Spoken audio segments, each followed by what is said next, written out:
uyinkosi. uJesu Kristu inkosi. Ngiyabingelela ubaba umpostoli, bingelela umama umpostoli, bingelela ubaba uHladla, umama uHladla, bingelela abazalwane bonke abakhona egameni elihle lomfowethu uJesu Kristu. uJesu Kristu inkosi. uJesu Kristu inkosi. Ngizohlabelela kafushane umhlabelelo lapha ku-64 egameni likaJesu bese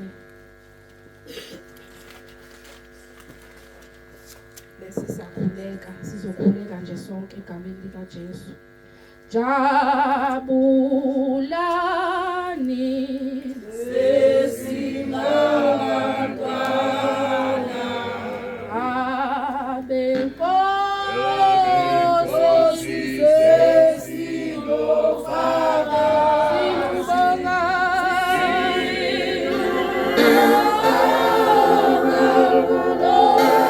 Singofana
babongcwele babolungileyo, uNkulunkulu nomusa, siyazithoba phambi kobuso bakho.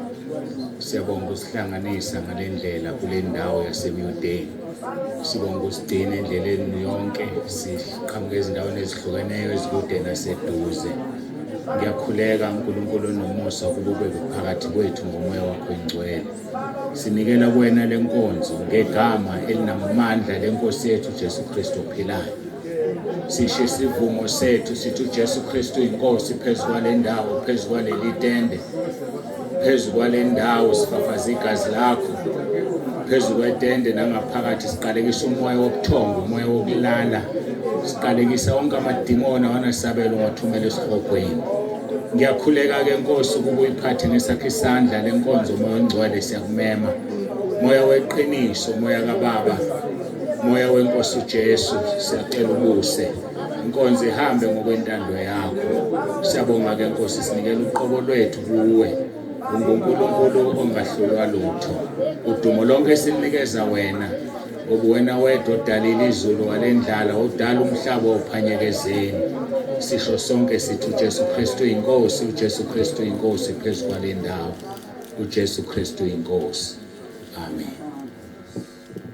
AmaZulu athembelona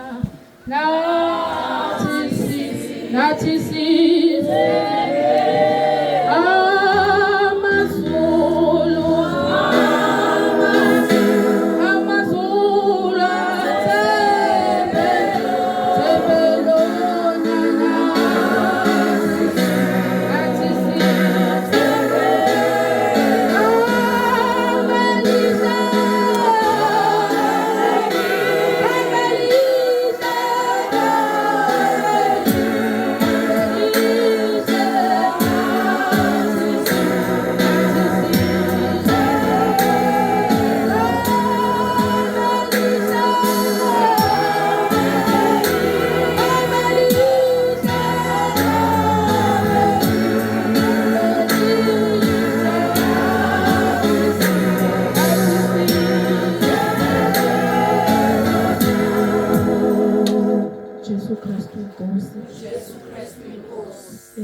Ngiyabonga bazalwane ukuthi nami ngibe khona endaweni kaNkulunkulu egameni likaJesu.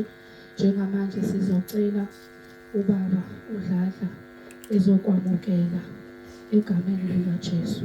Amen.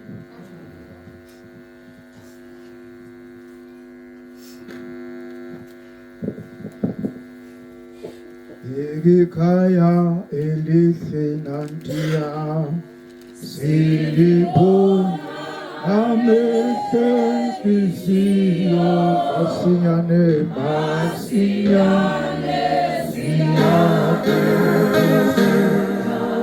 izwe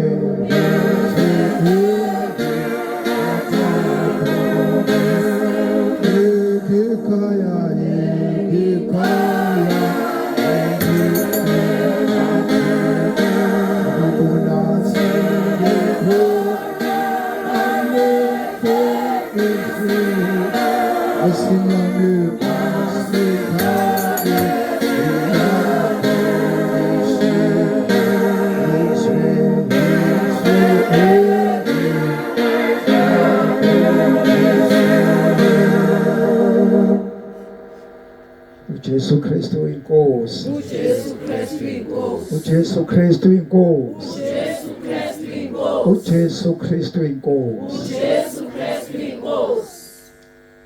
Ngiyabonga bazalwane, ngiyambingelela egameni lenkosi yethu uJesu Kristu. Ngibingelele ubaba umpostoli, umama umpostoli, ngibingelele ubaba bakhona, ngibingelele umama, ngibingelele intombi nensizwa eSunday School, ngimshayo group, abaphathi bohlelo, abadumisi bonke ngegama lenkosi yethu uJesu. Ngisivumo sethu sithi uJesu Kristu uyinkosi, uJesu Kristu inkosi. Siyabonga abazalwane uNkulunkulu, ngize kule ndawo bazalwane thike anginamukele.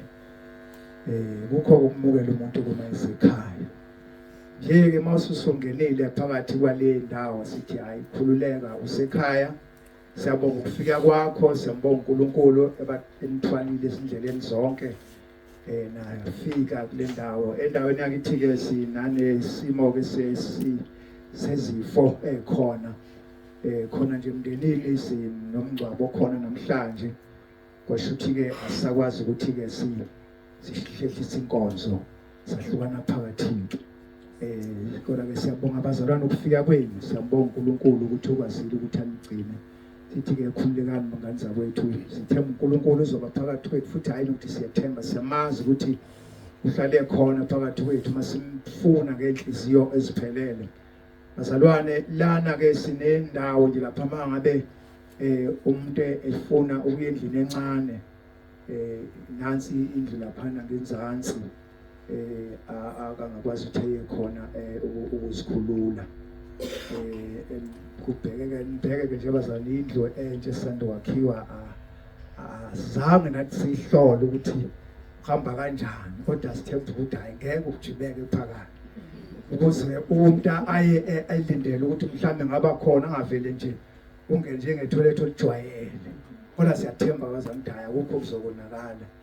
Bekaningi ngani kwethu sibonga uNkulunkulu kakhulu, siyamkholwa ukuthi ke njengekwenzile wakhona la kule ndawo unecebo ngawe engazi ukuthi ke ngabe yilona lo bazalwana avula indlebe yakhe alalele ukuthi uNkulunkulu uthini kuye, ngoba cha bazalwane asizile kumuntu wayisho njalo bomapostoli mangabe ikhule iqala indaba yakhe ukuthi asizile noma silana bazalwane mhlambe khona ukuthi omunye uthenje hayi ngisafuna mina ukuyobona lo baba uNsibando okhulunywa ngaye engathi ngadlula kuloko ngani yakwethu ubheka uhlelo kaNkulunkulu umbone kuba uNsibando umbone uMamsibande kodwa dlula kibo iya kuNkulunkulu okuyena okwenze wenza kule ndawo, ngoba bazalwane silana nje sonke sinecebo le uNkulunkulu necebo ngathi lona umsebenzi wakho ukudinga ngabe uwenzile phambi kaNkulunkulu. Kusekutheni ke siyalalela yini ngoba okunye uyakhuluma uNkulunkulu bese umuntu angalaleli. Ngiyathanda nje ukuthinta khona izwi lapha yana kumpostoli Petro ngithi chapter 2 wakhona Pestoli Petro chapter wesibili chapter 1 verse 10 wakhona athi ngakho ke ngalokho ke khuthalalana kube uqiniseke ukubizwa kwenu nokukhethwa kwenu.